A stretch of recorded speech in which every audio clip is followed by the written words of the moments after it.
Hey guys, Peter Miller here, the host of Uncharted Waters on the Discovery Channel, and today we're going to be talking about Mahi-Mahi fishing.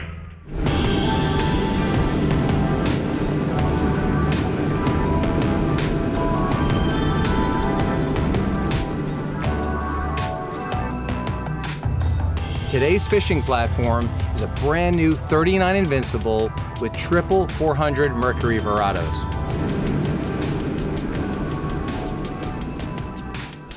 What's really nice about the Mahi-Mahi is they're acrobatic, they're colorful, they make really fast runs, and they taste great. Another cool thing about Mahi is that they grow very quickly, sometimes 2 to 5 pounds in 1 month. The legal limit on a Mahi is 20 inches from the nose to the fork of the tail, and you're allowed 10 Mahi per person or 60 Mahi per boat. If you have 10 people on the boat, you can only keep 60. If you got 6 people on the boat, you can keep 60. So bottom line is, Mahi grow fast, they're delicious, and they're awesome. And I'll tell you what, it's a great thing to start somebody on a Mahi fishing trip when they go offshore, because everyone gets involved and they have a great time. That's a great mark.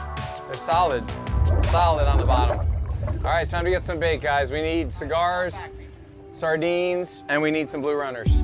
So the first thing you're gonna wanna do when you go Mahi fishing is you're gonna wanna get a chum bag and 2 blocks of chum. And hopefully you can garner up and gather some bait fish behind the boat, and then you're gonna wanna throw out your sabiki rigs. These are a couple of versions of sabiki rigs. I like to use little gold hooks, size 6. There's 6 hooks in a row. We tie a 1/2 ounce lead to a 1 ounce lead to the bottom of it that just clips on. And we basically drop this through the chum slick to attract the bait fish. And you never know what you're gonna get. You may get a pilchard, a threadfin herring, a goggle eye, a cigar minnow, a sardine, you name it, they're all out there, and even blue runners. So you're gonna be using these. Now when you catch the bait, you wanna have your bait well full, and you wanna be using a de-hooker, which is gonna de-hook all the baits as you catch them. So as you swing the sabiki rig into the boat, you wanna grab the weight, and one by one, you're gonna pop them off into the well without touching them. This allows for no reduction of slime on the fish, and when they're presented to the Mahi, they look perfect, they're unharmed, and they look like they were, just put there for them. So the de-hooker is a very integral part of the entire process when you go fishing for any kind of fish. Well, hopefully now you've caught enough bait, your bait well looks full enough, and it's time to run offshore. I typically will go by the gallons in my bait well. If I have a 60-gallon bait well, I'll put in 60 big baits. If they're smaller baits, I may put 100 baits in there, but you don't want to overcrowd the well. So once that's done, you put away your bait rods, and it's time to run offshore.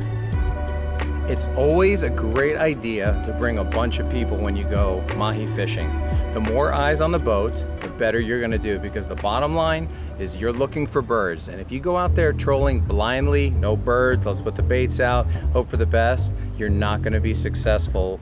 In order to be consistent, you need to have a lot of eyes on the water looking for birds, but what you really need is a pair of binoculars. I bring binoculars on every single trip, and you really need to be looking the entire time. So on this particular trip, we've got 9 people on the boat. So what we'll do is we'll get out to the grounds where we believe they were, where we heard they were, 1,000 feet of water, stop the boat, pull back and do a full scan with the binoculars, and all of a sudden we'll see a mile down the road at 10 o'clock, we've got 5 birds swooping down, picking, and we know that there's something there, meaning there's gonna be bait there, there's gonna be fish under the bait, and the birds are diving down to get that bait. So bringing binoculars and a bunch of people for Mahi fishing is one of the best things you can do.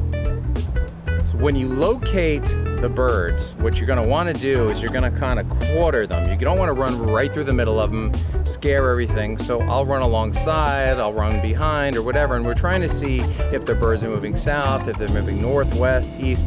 So we wanna kind of like quarter them and stay near them and try to figure out what's going on. We're gonna look for fish or bait getting up in the air. We're gonna look for Mahi greyhounding after them, under the birds, and we're gonna watch for the birds to swoop.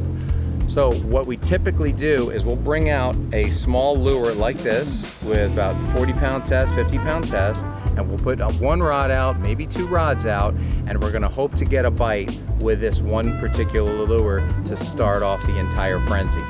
Once you get a Mahi on behind the boat, you wanna keep it in the water.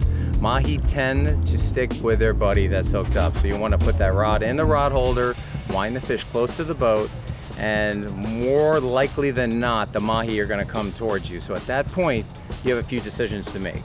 You need to determine quickly what size hook and what pound leader material and what size rod you're going to use. If you got the big boy showing up, you got to go with heavier tackle because they'll put a heavy beating on the tackle that you use. But if you're in 5 to 7, 8 pounders, it's okay to use smaller gear. It's a lot of fun to fight, and the reason for that is because you want to be able to make nice casts with light baits, light leader, and you want to be very mobile. I might be running the boat right at the birds, and all of a sudden the fish is way off to the left, and I'm going to tell my guy, hey, I know we're heading at 12 o'clock, I need you to cast at 9 o'clock right now as far as you can.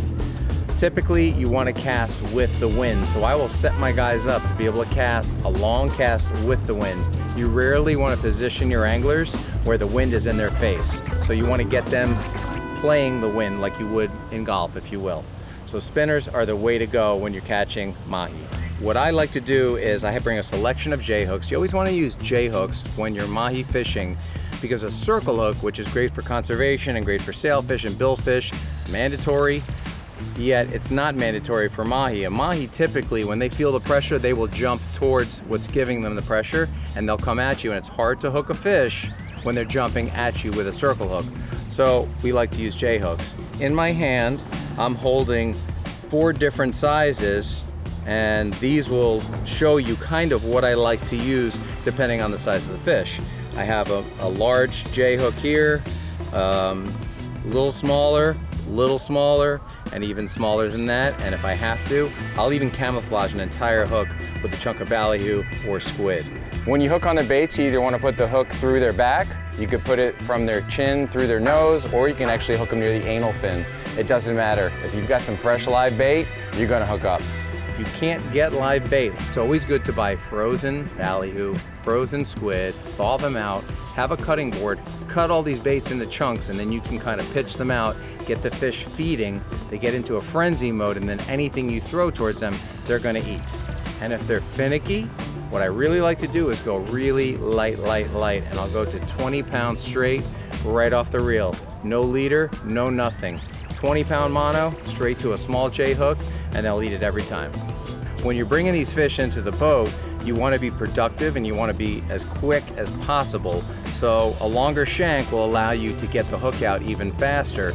Matter of fact, we'll even use the dehooker that we use for the bait to unhook the Mahi. So basically we'll dehook them right into the fish box, and that makes it much easier. You don't have to retie, and you become very effective, and that way you can catch more and more Mahi. When it comes time to bringing the fish into the boat, you need to make a decision as to whether the fish is a swinger, where you're going to swing them in the boat, or is it a gaffer? Do we need to gaff this fish to make sure that we get it in the boat? If you have a 3 to 5 to 6 pounder on, it's possible to swing it into the boat. And the key to swinging it in the boat is basically taking your hand, pinching the line between your hand and the foregrip on the spinning rod, keeping about 6 to 8 feet of line out on the rod, and using the inertia of the rod, your hand holding the drag tight, and swinging it into the box, and you're gonna be a winner. However, I like to take an eagle-eye view of the hook and to see where it is in the fish's mouth before I make that call. If it's in a hole where you see it's this big and it's wide open, or it's right in the skin of their lips, I'm gonna say, you know what guys, I know it's a smaller fish, but please get the gaff. I know my clients or my friends really want this fish and they want to take it home for dinner, and sometimes we may only see 2, 3 Mahi in a day. Today, we saw a lot of Mahi, so it didn't really matter, but that's the difference. So the key, grab the foregrip, pinch the line tight, use the inertia, swing them in. But then all of a sudden, you get one that's like 6, 8, 9 pounds. That's not a swinger. You try to swing that in, you're gonna lose your fish. That's when you say get the gaff. And you don't need to make a perfect shot, especially on a small Mahi. They're typically jumping, freaking out, going all over the place, and to get a clean shot on a small Mahi is difficult. On a big Mahi, you can lead them, you can get them really nice in the head where you want to gaff a fish, typically. But on these smaller fish, basically just go for whatever you can get, and that's exactly what we did. Good one, man. Sure. That was a big one. So today we got a ton of swinger mahi, and then we got a few gaffers, and we had an absolutely amazing day. We caught 30 fish within 2 hours. I mean, that's considered a very, very good day, and every single fish was legal. When you've capitalized on all these fish, and there's mahi all around the boat, and you're still throwing live baits out, and they stop biting, we try, maybe we'll pick 1 or 2 or 3 more off, but generally we'll pick everything up and we'll run maybe a mile in either direction, and we'll get the binoculars out and look for a fresh pack of birds, which is gonna be on a fresh pack of fish. Thanks so much for watching. If you'd like to see more, please check out my show Uncharted Waters with Peter Miller on the Discovery Channel, or you can check out my Instagram account, which is right here. And until then, I'll see you out on the water.